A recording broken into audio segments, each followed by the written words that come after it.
What we did is we put together some shots of training that we wanted to show you at the beginning. Beginning with, this is our traditional get together and do the crew photo at the beginning of training. We have T-38s that we use for spaceflight readiness training, acrobatics, formation instruments.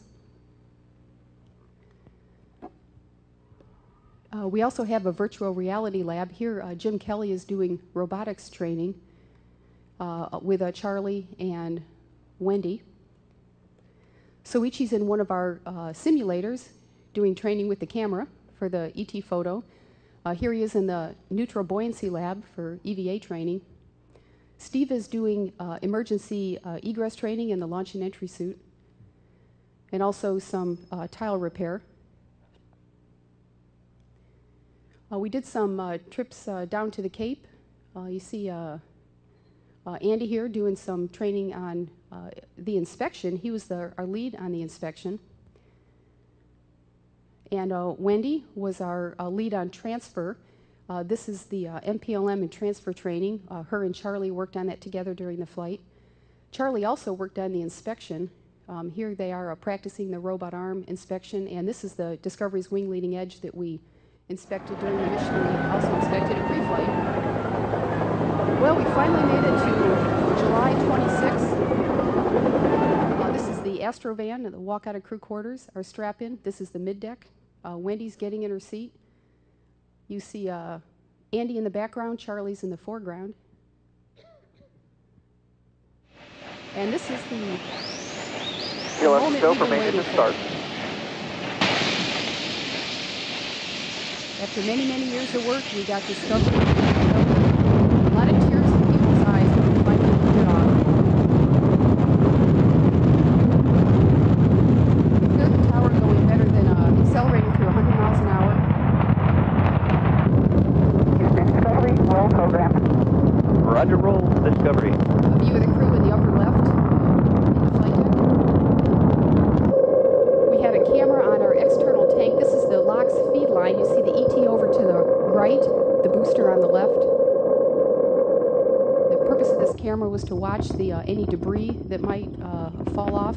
We've got the booster separation here. The cameras on the boosters actually follow them down to the ocean. And as you know, they're retrieved and reused. Back to the LOX feed line camera. First time we've flown a camera in this position, it worked quite well. Here's the roll to heads up. You can see the horizon in the background. That was about 6 minutes in the flight. Here we are about 8 minutes and 20 seconds. We have main engine cutoff. And shortly after that, you see the forward attach point. We're going to separate from the tank. The tank is going to fall away, and we will pitch around. Houston Discovery, we have a good plus X maneuver. We'll pitch around and photograph the tank.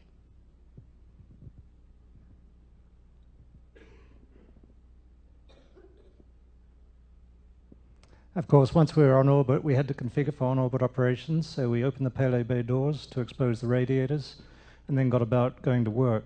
One of the important objectives of this flight, and one of the great successes, was, of course, the inspection of the wing leading edge and the TPS, and to do that, we used the boom that you saw a moment ago, which carried sensors and cameras on it that enables to record these views of the wing leading edge and the nose cap to ensure that those regions had not suffered any damage during the launch phase. We also used the cameras on the robotic arm to inspect the crew cabin of the orbiter, as you see here, passing the hatchway, which just a day before we'd crawled through to ingress on the launch pad. Because we had these systems on board, we were able to survey the entire exterior of the orbiter and verify that it had good integrity and would be safe for entry at the end of the mission. We got to flight day 3, and this is an orbital maneuvering system burn that we're doing. You can see it's important to hang on down the mid-deck, having a little bit of fun, and we are going about the business of starting the rendezvous and docking with the International Space Station you see here. On the flight deck, I'm sitting up at the commander's seat, and Steve's up there with me taking some pictures. It gets pretty crowded upstairs when we're doing this. Charlie's helping out with checklists.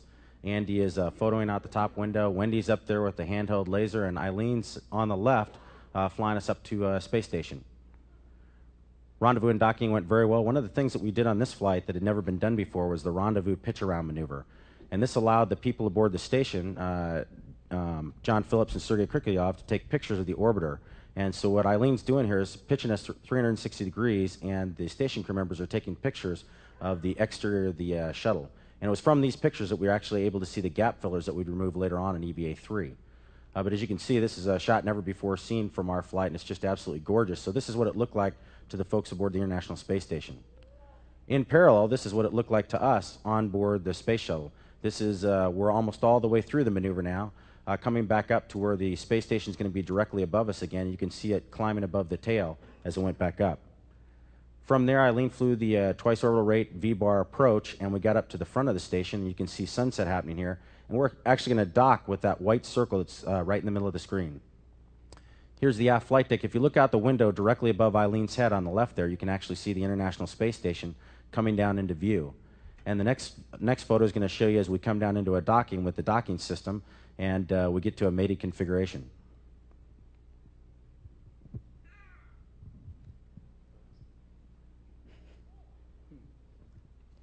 Probably the next anticipated moment on the flight is hatch opening, certainly for the space station crew. And as Vegas already mentioned, we were joining up with Sergei Krikalev, who just started his cumulative third year in orbit, and John Phillips. And there's Steve coming on board. There are a lot of traditions that are associated with the space station. One is the tradition that we borrow from the Navy, which is being gonged aboard with the ship's bell. Another tradition is right here. It's a Russian tradition, and when you have visitors, you share a piece of bread with them. There's Eileen taking a small slice of bread, and Charlie as well. We had been told by the station flight controllers that John and Sergei were really anticipating our arrival, and you know, as anybody who has house guests, they spent a lot of time cleaning up for us. And I want to tell you, as the person who was in charge of transfer, they did a tremendous job. We're taking you on a little bit of a space station tour right now. We just went through the node, which was nicely organized. We're going through PMA-1, which is the wall of CTBs. Now we're entering into the Russian segment. We're about to enter into the FGB.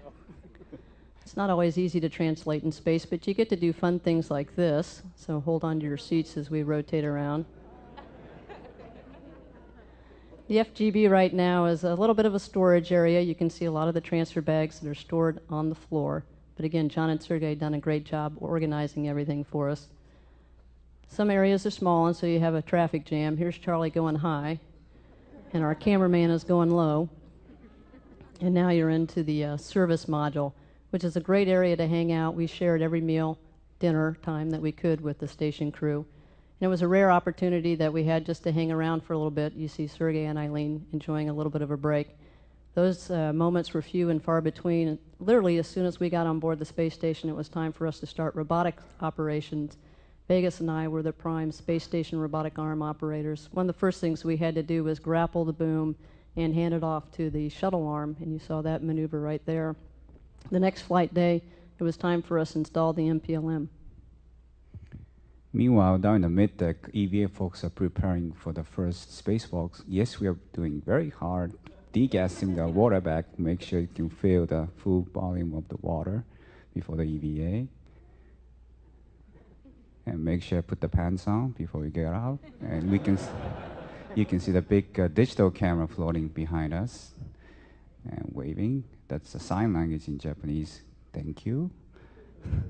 And Steve Ray is very happy before opening the door. This is a shot from mid-deck that I'm going outside. This is a view from outside that we make sure that we are starting the EVA. And the very first task was the demonstration of the on-orbit repair of the TPS. And we'll check the tools one more time before we start the demonstration. The first demonstration was Stevie Ray did crack repair for the RCC. He used the Novax non-oxide adhesive experimental, and that's using a spatula. Steve doing Iron Chef in space. Tastes like peanut butter. And I'm using the tile repair. We call the EWA, emittance wash applicator, using a shugu type application to the damaged tile. And this shape we call it a PGT shape. I thought it was representing Japanese island. And both demonstrations were great. And we move on to the fun part of riding the arm, and let Steve Ray describe the ride on the arm. Riding the arm up and seeing views like this was a great way to spend your first couple hours outside. We spent a little over 20 hours outside, and with the 3 EVAs, and it was just a real pleasure to work with Soichi-san. We're just spacewalk brothers after so many years of training together. This is the helmet cam view of climbing around on the space station. It's what it looks like. And when Soichi's out on the end of the arm carrying that big control moment gyro that he replaced, that's what he looked like. Spectacular view. Here it is being installed in its carrying location back in the payload bay. We brought up a new one and replaced the broken one on station. Soichi is checking his hair. Look at that big vortex pattern in the ground there. The things that you can see while you're doing an EVA are truly wonderful.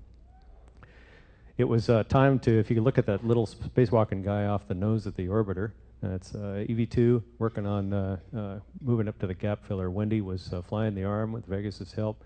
Andy was supervising. We reached out and pulled out those gap fillers that were a little too far forward for us to be comfortable with. And the ground team put together a wonderful plan for us. It worked great. And we were pleased that the gap filler came right out.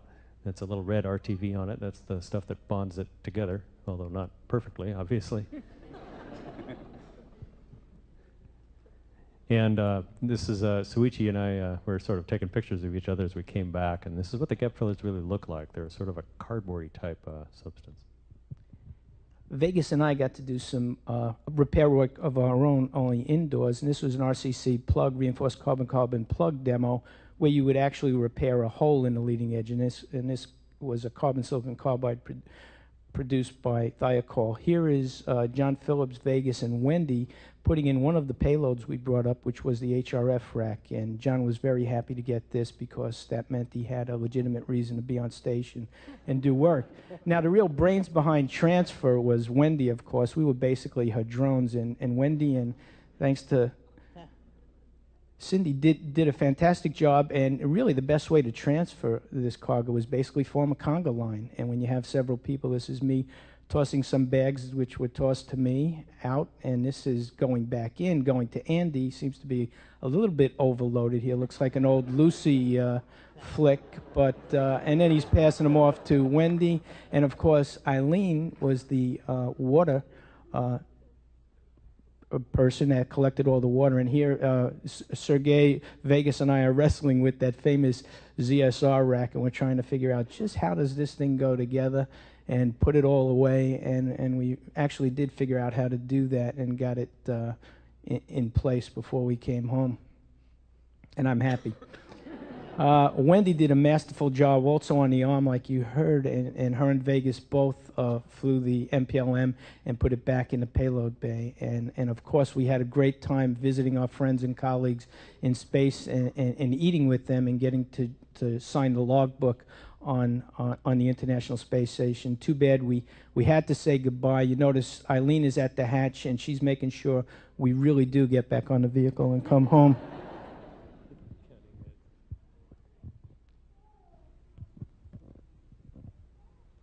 After saying goodbye, we had to go ahead and leave, and this is a view of Discovery undocking from the International Space Station. And one of the really fun parts of the mission, especially for me, flying this, was to do the what's called the undock and fly around. And Eileen and I have switched positions now, and I'm in the aft flight deck flying this, and Charlie's now got the handheld laser. And essentially our job is to fly around, take pictures, and look out the window. So this was several exciting views of the International Space Station. We actually do a complete circle around it, and we take a photographic survey to make sure that we know what the outside of the vehicle looks like. So, and beautiful views of the Earth in the background. And after that, we do a final burn to say goodbye to the space station and start working our way back home. After we'd undocked and left the station, we had a down day, of course, and we had a wave-off day. That gave us a little time to relax and enjoy the environment. Here you see Steve and Soichi trying to figure out what to do with some EVA batteries, and Vegas expressing his frustration at never becoming a pro footballer. And we, of course, did some serious science, studying the rotation of bodies in free space, much to the consternation of the EVA instructors who own that tool. And Eileen is demonstrating the technique for climbing into the bag and going to sleep each night. Of course, on these flights, exercise is very important. And we kept our commander healthy and allowed her to exercise as necessary. While she was doing that, the rest of us were just pigging out at the galley and having a good time. Some of us got to play with our food, as you see Eileen and myself here, looking at the behavior of this liquid drop and spinning it up to see what would happen.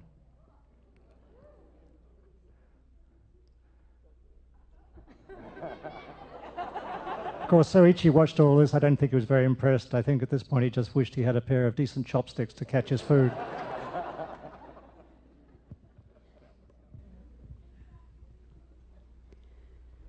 Payload bay doors are closing, and yes, it is time to come home. We got an extra day on orbit as we waited for the weather to get better in Florida. Here's Wendy suiting up in the middeck. But we didn't get to come home on the first try as the weather was bad in Florida, so on the second try we did our entry into Edwards Air Force Base in Florida. And you get a look at the displays that we use on the flight deck. Our entry was at night, and in fact we landed about 1 hour before sunrise at Edwards. This is the view looking back out the overhead windows. That's the plasma trail that forms above the shuttle, and you get another view from here. I don't get a chance to turn around and look at this, but our flight deckers in the back get a chance to do that, and I'm glad they filmed that for us. This is from the ground at Edwards. It's an infrared view, which is the heat that you can see that has built up on the outside of Discovery. You can see our nose, the RCC on the nose gets the hottest. This is the pre-flare. We're getting ready to do the landing. The gear is down. And we touched down on runway 22 at Edwards. After some post-landing checklists, we walked off the Astro van and got a chance to walk around and look at the exterior of Discovery, and we found that it was in absolutely great shape. We got a chance to say hello to our families here who unfortunately were in Florida, but we did get to come back and see them the next day.